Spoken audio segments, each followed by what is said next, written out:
Hello friends, welcome back to my channel. আজকে তোমাদের সঙ্গে গুচি মাছের ঝোল কেমন করে রান্না করা হয় তা তোমাদের সঙ্গে শেয়ার করব। তো বাজার থেকে গুচি মাছ কিনে নিয়ে এসেছিলাম, এনে কেটে বেছে ধুয়ে পরিষ্কার করে নিয়েছি। তো কেটে রেখেছি, এখন জল দিয়ে জাস্ট ধুয়ে নিব, দিয়ে পরিষ্কার করব। এমন কিছু মাছটা ধোয়া ঝামেলা নেই, ওর জাস্ট পেটটা কেটে নিলেই হয়ে যাবে। আর ছোটো ছোটো করে টুকরো করতে হয় মাছটা বড় বড় টুকরো করলে ভালো লাগে না, তাই ছোটো ছোটো করে টুকরো করে নিতে হয়।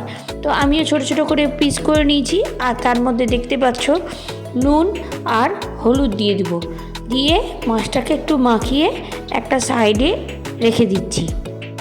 তো চলো লবণ হলুদ দিয়ে আগে মাখিয়ে নিই মাছটা, দিয়ে একটা সাইডে আমরা মাছটাকে রেখে দেব।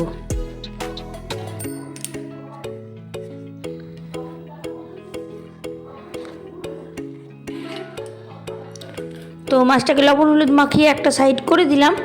এবার একদিকে আমরা আলু কেটে নিয়েছি, আর এটা হচ্ছে টমেটো, লঙ্কা, রসুন, আদা আর একটা গোটা পেঁয়াজ কুচি করে নিয়েছি। আর আলুগুলোকে অবশ্যই ছোটো ছোটো করে ডুমো ডুমো করে কেটে নিতে হবে, তাহলে ভালো লাগবে। আর এবার একদিকে আমরা এই লঙ্কা, আদা, রসুন, তারপরে টমেটো দেব। টমেটোটা যেহেতু একটু বড় ছিল আর মাছটা অনুযায়ী টমেটোটা বেশি হয়ে যাবে, তাই টমেটোটা অর্ধেক দিব। আর একটু গোটা জিরে ধুয়ে রেখেছিলাম, ওইটা দিয়ে দিলাম। আর এই টমেটোটা এই দেখো অর্ধেকটাই দিলাম, কারণ টমেটোটা অনেকটা বড় ছিল, তো বেশি হয়ে যাবে টক।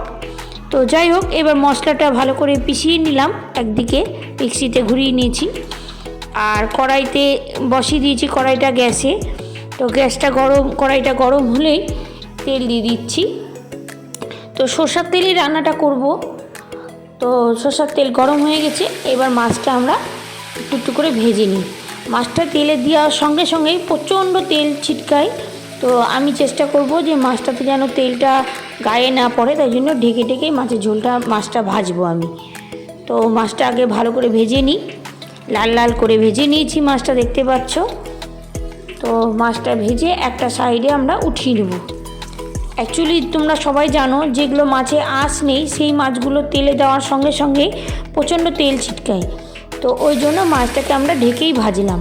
তো যাই হোক, কড়াইতে তেল ছিল মাছ ভাজার, তার মধ্যেই গোটা জিরে, শুকনো লঙ্কা আর তেজপাতা দিয়ে দিয়েছি ফোড়নে। এটা একটু কালচে কালচে হয়ে যাবে যখন, মানে শুকনো লঙ্কাটা পুড়ে যাবে, তখন আমরা সেই ডুমো ডুমো করে যে আলু কেটে রেখেছিলাম সেটাকে আমরা দিয়ে দেব। তো এখন দেখো কালো হয়েই গেছে, তো টুকরো টুকরো করা আলুগুলোকে ছেড়ে দিলাম। এবার আলুগুলোকে সুন্দর করে ভেজে নিই।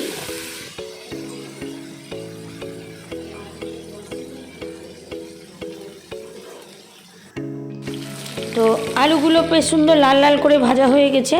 এবার আমার পেঁয়াজ, কুচনো পেঁয়াজ আর টমেটোটা অর্ধেকটা রাখা ছিল সেটা দিয়ে দিলাম, দিয়ে ভালো করে কষিয়ে নিতে হবে পেঁয়াজটা, যাতে একটু ব্রাউন ব্রাউন হয়ে যায়, নরম হয়ে যায়। তো পেঁয়াজটা দিয়ে আর ওই অর্ধেক টমেটোটা দিয়ে আলুটা দিয়ে ভালো করে ভেজে নিচ্ছি। তো কষা হয়ে গেল, পেঁয়াজটা নরম হয়ে গেছে। এবার তোমাদেরকে প্রথমে দেখিয়েছিলাম যে আমি মশলা বেটে রেখেছি, তো মশলাগুলোকে এবার দিয়ে দেব। মিক্সির বাটির মধ্যে একটু মশলা লেগেছিল, তো বাটির মধ্যে একটু জল দিয়ে বাটিটাকে একটু ধুয়ে দিয়ে দিলাম।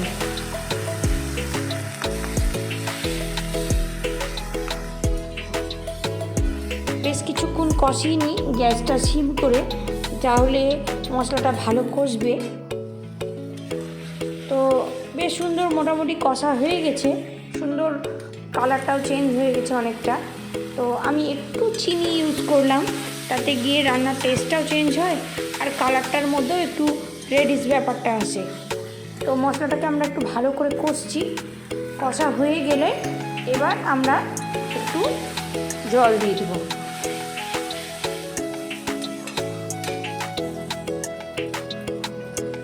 তো মশলাটা প্রায় কষা হয়ে গেল, আমি একটু জল দিয়ে দিলাম, কারণ একটু জলটা বেশি দিলাম এখনকার অনুযায়ী, কারণ আলুটাও সেদ্ধ হওয়ার ব্যাপার আছে। আলুটা যখন সিদ্ধ হয়ে যাবে আর তখন মাছটা দিয়ে দেব। তো এই মাছটার অ্যাকচুয়ালি ঝোল হয় না, মাছটাতে হালকা একটু গ্রেভি থাকে, যাতে ভাতটা গরম ভাতে কষা মাছ দিয়ে খেতে ভালো লাগে।